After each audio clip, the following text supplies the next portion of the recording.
안녕하십니까. 5월 14일 화요일 말씀 묵상 함께 시작하겠습니다. 오늘도 말씀으로 하루를 시작하시는 귀한 성도님들, 그 가정과 생업 가운데 주님의 함께하심, 돌보심이 충만하게 임하시기를 간절히 기도합니다. 오늘 본문은 누가복음 22장 54절에서부터 62절까지 말씀이고요. 그림을 보시면 아시겠습니다만은 베드로가 부인하는 모습을 보고 있습니다. 오늘 본문을 통해서 베드로가 왜 예수님을 그렇게 부인하게 되었는가, 이것을 생각해보고 우리가 베드로처럼 되지 않기 위해서 우리가 베드로의 자리에 섰을 때 어떤 언행을 해야 될 것인가를 생각해보는 시간 되었으면 좋겠습니다. 그럼 먼저 말씀 보시겠습니다. 예수를 잡아 끌고 대제사장의 집으로 들어갈새 베드로가 멀찍이 따라가니라. 사람들이 뜰 가운데 불을 피우고 함께 앉았는지라. 베드로도 그 가운데 앉았더니 한 여종이 베드로의 불빛을 향하여 앉은 것을 보고 주목하여 이르되, 이 사람도 그와 함께 있었느니라. 이 여자여, 내가 그를 알지 못하노라. 조금 후에 다른 사람이 보고, 너도 그 도당이라. 이 사람아, 나는 아니로라. 한 시간쯤 있다가 또 한 사람이 장담하여 이르되, 이는 갈릴리 사람이니 참으로 그와 함께 있었느니라. 이 사람아, 나는 내가 하는 말을 알지 못하노라. 아직 말하고 있을 때에 닭이 곧 울더라. 주께서 돌이켜 베드로를 보시니 베드로가 주의 말씀 곧 오늘 닭 울기 전에 내가 3번 나를 부인하리라 하심이 생각나서 밖에 나가서 심히 통곡하니라.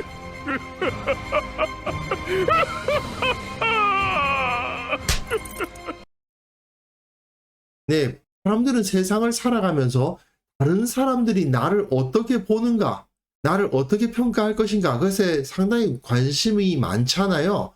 함께 살아가는 세상에서 다른 이들을 의식하는 것이 뭐 당연하다고 생각되기도 하고, 특히 우리나라 사람들은 더 심하다고 하는데 아무래도 이 동북아시아에 사는 사람들이 좀 더 그런가 봐요. 어쨌든 간에 다른 사람을 의식하지 않고 살아간다는 것은 불가능할 수 있지만, 그러나 그것이 너무 지나침으로 인해서 여러 가지 문제가 생기죠. 특히 우리는 그리스도인들 아닙니까? 그리스도인들은 세상 속에 있지만 세상에 속하지 않은 자로서 살아가도록 부름받은 사람들이죠. 그러니까 우리가 세상 사람들처럼 다른 사람들을 의식하며 살아간다는 것은 분명 우리의 부르심과는 걸맞지 않은 것일 수도 있는 겁니다. 오늘 본문에 나타난 베드로의 모습은 그렇다면 우리가 우리의 시선을 어디에 맞춰야 될 것인가를 보여주는 거죠. 베드로가 3번 부인한 사건은 모든 복음서에 다 기록되어 있는데 누가는 마가보다는 그래도 베드로를 그래도 좀 나쁘지 않게 그리고 있는 것 같습니다. 마가복음에서는 베드로가 막 예수님을 저주하며 맹세하고 그러거든요. 예수님을 욕했다는 얘기인데 그 정도까지 심하게 예수님에 대해서 반역을 저질렀다고 기록하고 있지만 누가복음에서는 그렇게까지는 기록하지 않습니다. 그러나 베드로가 예수님을 부인한 사건을 빼놓을 수는 없었던 거죠. 본문 보시면요. 예수를 잡아 끌고 대제사장의 집으로 들어갈새 베드로가 멀찍이 따라가니라. 예, 따라가긴 하는데 멀찍이 온전한 모습으로 함께 보조를 맞춰서 따라가지 못합니다. 이렇게 가까이서 따르지 못하기 때문에 결국은 예수님의 시선을 의식하는 것이 아니라 세상의 시선을 의식하게 되는 거죠. 사람들이 뜰 가운데 불을 피우고 함께 앉았는데 베드로도 그 가운데 앉았다고 되어 있습니다. 그런데 베드로가 불빛을 향하여 앉았어요. 빛이 그 가운데 비쳤다는 것입니다. 예수님을 적대시하는 세력이 있는 그곳으로 베드로가 들어갔습니다. 그 상황에서 세상의 불빛이 베드로에게 향하고 있습니다. 베드로가 드러나고 있는 거죠. 예수님의 제자들이 어둠의 세상 가운데 들어갔는데 그들의 예수님의 제자라는 사실이 드러나고 있습니다. 그때 어떤 일이 벌어지느냐? 한 여종이 보았고 주목합니다. 여기 헬라어 본문을 보시면요. 여기서 문장이 갈려요. 그래서 베드로가 불빛을 향하여 앉은 것을 보았다. 그리고 주목하여 이르되 이렇게 말했거든요. 그러니까 보았다, 주목했다. 보았다는 이 헬라어로 이두사하고 주목했다는 아테니사사인데 이렇게 보고 주목해서 말을 했는데 이 사람도 그와 함께 있었다. 이 사람도 예수와 함께 있었던 자다라고 말하고 있는 거죠. 그런데 여기서 베드로의 말이 중요합니다. 베드로가 부인하여 이르되 이 여자요 내가 그를 알지 못하노라라고 첫 번째 부인을 하고 있죠. 여자요라는 말이 상당히 중요합니다. 왜냐하면 이 당시에 아무래도 남녀 차별이 있다 보니까 재판정에서는 여자의 증언은 그 증거 능력이 많이 떨어졌습니다. 남자들의 말은 다 믿어주는데 여자들의 말은 잘 안 믿어준다는 거죠. 하지만 초대 교회 때부터 교회에서는 남녀 차별이 없습니다. 물론 세상의 남녀 차별을 완벽하게 해결했다고 말할 수는 없지만 어떻게든 남녀의 차별이 없도록 하기 위해서 노력한 공동체가 바로 교회였고 그건 초대 교회 때부터 마찬가지예요. 예수님의 제자 공동체로부터 남녀 차별은 어떻게든 없애려고 노력했던 사람들입니다. 그런데도 불구하고 베드로는 여기서 뭐라고 말합니까? 여자야, 나는 몰라 라고 말하는 거죠. 이 여자라는 말은 이 사람이 증거 능력이 없는 증언을 하고 있다라고 주장하는 거예요. 왜? 여자니까. 세상이 다 여자를 차별해도 예수님의 제자는 그런 차별을 거부해야 되는 겁니다. 그런데 오히려 베드로는 세상의 차별하는 문화를 끌고 와가지고 자기를 보호하려고 하고 있는 거죠. 세상 속에 있지만 세상에 속하지 않은 자로서 살아가야 되는데 이 베드로는 세상 속에서 세상에 속한 사람으로서의 선택을 하고 있는 거죠. 조금 후에 약간의 시간이 흘렀습니다. 이번에는 다른 사람이 보고 이르되 라고 되어 있습니다. 좀 전에 드라마 바이블에서는 여기서 이 목소리가 여성의 목소리로 녹음이 되어 있었는데요. 그건 조금 아쉬운 점이에요. 이건 분명히 남성의 목소리로 녹음되어야 할 것입니다. 다른 남자가 본 거예요. 너도 그 도당이라 하거늘 너도 그들 중에 한 명이다 라고 말을 하니까 베드로가 이르되 이 사람아 나는 아니로라. 이번엔 사람이라고 그러죠. 이 사람아, 좀 전에는 너는 여자니까 증언 능력이 없어 라고 말하면서 너희 말은 잘못됐어 라고 말하고 싶어서 이 여자여 그렇게 말했지만 이번엔 남자란 말입니다. 그러니 너는 사람이다 라고 말해요. 하나님이 아니다라는 말이기도 하고 사람은 실수할 수 있다는 뜻이죠. 그런데 1시간쯤 있다가 조금 더 시간이 지났어요. 누가는 마지막 추궁이 1시간쯤 있다가 이루어졌다고 말하는데 이것은 베드로에게 한꺼번에 몰아치듯이 사람들이 추궁한 것이 아니라고 말하는 거예요. 베드로가 너무 당황해서 미처 자신의 상황을 생각하지 못해가지고 이렇게 말한 것이 아니고 나름대로 자신의 상황을 살펴보고 자기 마음을 정할 수 있는 기회가 있었다는 것을 강조하는 거죠. 그래서 조금 후에 1시간쯤 있다가 이런 표현들이 있는 겁니다. 또 한 사람이 장담하여 이르되 자, 한 사람 또 한 사람 증인이 몇 명이요? 2명이요. 앞에 여인은 증인으로 치지 않는다 하더라도 남자 증인이 2명이에요. 그렇다면 이것은 증언으로서의 가치를 가집니다. 아무리 사람의 말이라 하더라도 두 사람의 말은 증언의 역할을 갖습니다. 분명한 사실로서 받아들여질 만해진다는 거예요. 그뿐만 아니라 이는 갈릴리 사람이니 참으로 그와 함께 있었느니라. 물론 모든 갈릴리 사람이 다 예수님을 따르는 사람이라고 할 수는 없지만 지금 예수님이 끌려온 그 상황에서 같이 이곳에 들어온 사람 중에 한 명인데 이 사람이 예수님과 함께 있는 걸 보았다고들 증언을 하는 사람들이 있고 게다가 그 말을 들어보니 갈릴리 방언을 쓴단 말입니다. 그렇다면 충분히 이 사람이 예수를 따르는 자였다는 증거가 되지 않느냐 그 말이죠.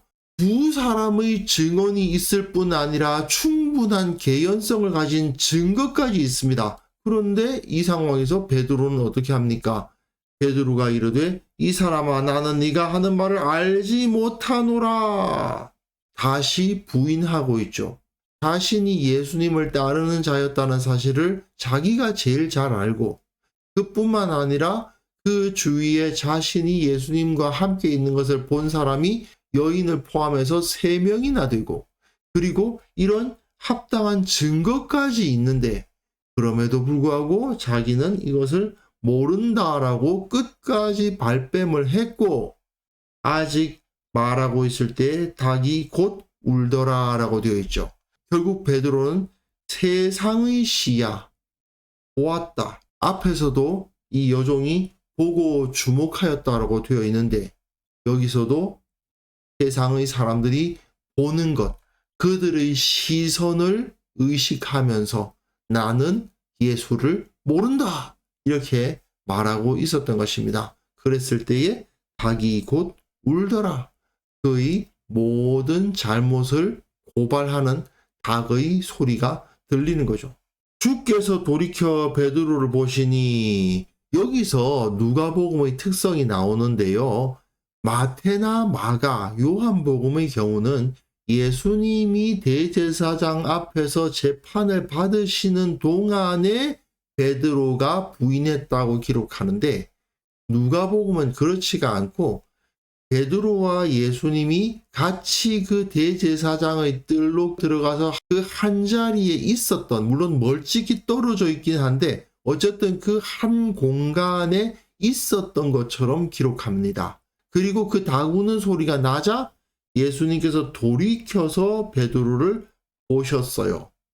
앞에 여종이 보았고 어떤 사람이 보았고 또 예수님이 보셨죠. 그런데 여기서 헬라어로서는 단어가 다릅니다. 여기서는 에네블레펜이라고 되어서 엠블레포라는 단어인데요. 다른 단어를 사용하고 있어요. 여기서 보셨다라는 표현은요. 이것은 세상의 시각과 주님의 시각이 다르다는 것을 표현하기 위한 장치가 아닌가 생각이 됩니다. 결국은 세상도 우리를 보고 있고 주님도 우리를 보고 계십니다.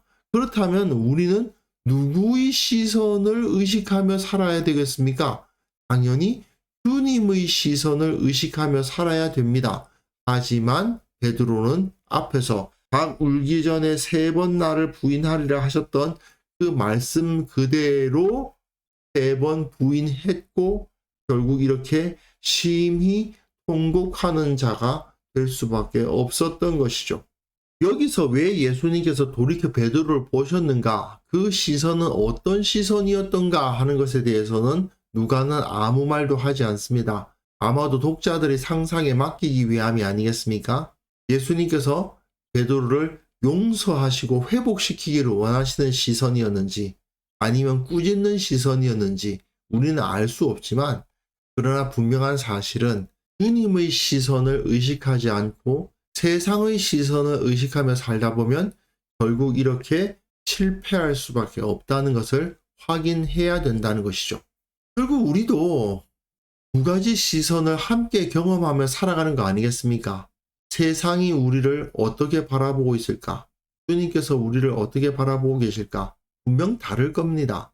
과연 세상이 우리를 빛에 속한 거룩한 자들이라고 인정해주고 있을까? 글쎄요, 뭐라고 말하기는 어려울 것 같습니다. 하지만 분명 저들은 자기들도 그렇게 못 살면서 교회는, 그리스도인들은 그렇게 행해주기를 바라고 그렇지 못했을 때에 비난과 조롱을 내뱉는 그러한 시선으로 우리를 바라보고 있는 건 맞는 것 같습니다. 사실상 1대1로 누가 더 도덕적이냐, 누가 더 열심히 사느냐 이런 것을 비교해보면 사실 그리스도인들이 훨씬 나은 경우가 많습니다.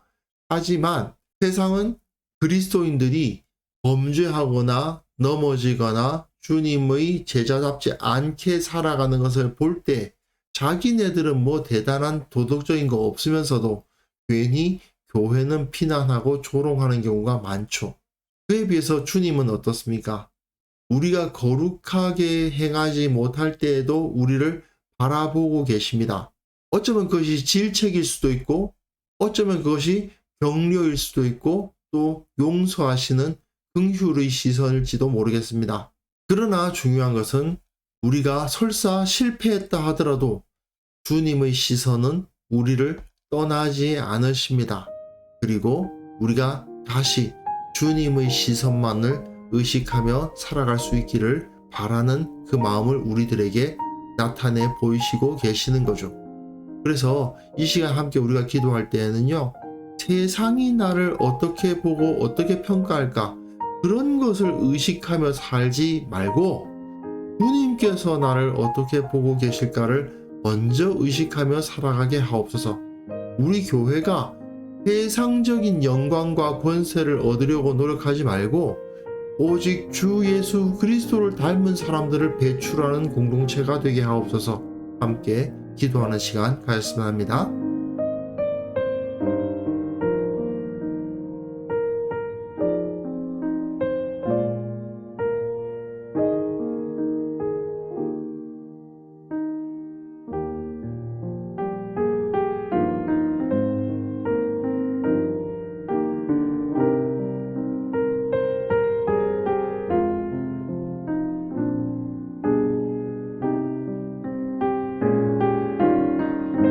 하나님 아버지, 세상 사람들이, 내 주위 사람들이 나를 어떻게 볼까, 나를 어떻게 평가할까, 그것을 의식하며 살아가는 우리의 마음을 치유하여 주시고 주께서 나를 어떻게 보고 계실까만을 철저하게 생각하는 자가 되게 하여 주옵소서. 세상을 의식하며 세상 앞에 무릎 꿇는 자 되지 않도록 도와주시고 늘 주님을 의식하며 당당하게 세상을 살아가는 자가 되게 하여 주시고, 또한 우리 교회가 세상적인 영광, 세상적인 권세 추구하는 공동체가 아니라 오직 예수 그리스도, 우리 주님을 닮은 사람들의 공동체가 될 수 있도록 주께서 은혜를 베풀어 주옵소서. 주님만을 바라고, 비록 우리가 이 세상 가운데 살아가지만 주님의 길을, 주님의 태도를, 주님의 마음을 소유한 자들이 다 될 수 있도록 도와주옵소서. 한국교회의 모든 성도들이 주님께서 나를 어떻게 평가하실까를 먼저 의식함으로 말미암아 세상적인 가치관이 교회 가운데 들어오지 않도록 지켜주시고 오히려 교회가 세상을 바꾸어 나가고 변화시켜 나가는 그런 역사가 나타날 수 있도록 도와주옵소서. 아버지 하나님, 오늘 우리가 살아가는 그 모든 시간마다 주께서 우리에게 지혜를 주시고 늘 깨어있게 하여 주시고 그리스도인답게 살아가는 것이 무엇인지를 알게 하여 주시고 복음의 진리에 합당한 삶을 살아갈 수 있도록 도와주옵소서. 주님께서 우리에게 복 주시고 계심을 체험하는 하루가 되기를 원합니다. 우리의 기도에 응답하시는 주님을 가까이 느끼는 하루가 되게 하여 주옵소서. 그것을 통해서 우리가 영원한 생명을 가진 하나님의 백성이라는 사실을 확신하며 기뻐하는 하루가 될 수 있도록 우리와 함께 하여 주옵소서. 예수님의 이름으로 기도합니다. 아멘.